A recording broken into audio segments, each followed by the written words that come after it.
ja kuorsausta kyllä kuultu siinä sinun laulussa, mutta vähän rauhallinen oli tunnelma. Kerrotko vähän, mistä tarkemmin siinä laulussa kerrottiin? No, illalla kun tulet kotiin, sitten äiti odottaa sinua. Sehän on ihana asia, että joku siellä kotona odottaa ja vielä oma äiti. Millä se äiti sinua hemmottelee?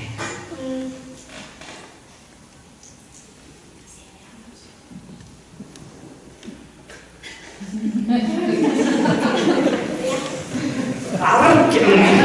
Joo, no niin, joo, karkkia, kyllä. Joo, kaikille mieli joskus maistuu, kyllä.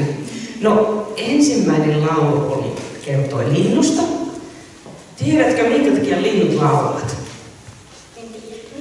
No eihän mistä oikein kukaan tarkkaan tiedä, mutta on tutkittu, että ne linnut vain ilmoittavat, että tässä minä olen ja tämä on minun reviirialuetta, mutta nykyisin on ruvettu myös tutkimaan sitä ja väitetään jopa, että kyllä ne linnutkin kuulkaa ihan nauttii siitä laulamisesta, että ne niin keksii erilaisia kuvioita ja kaikkia, että minusta siihen on ihan helppo uskoa.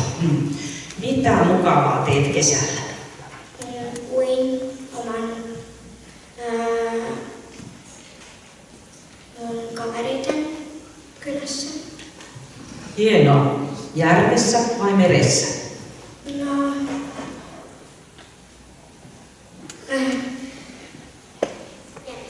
Järvessä, niin merivesi voi olla vielä kylmempää.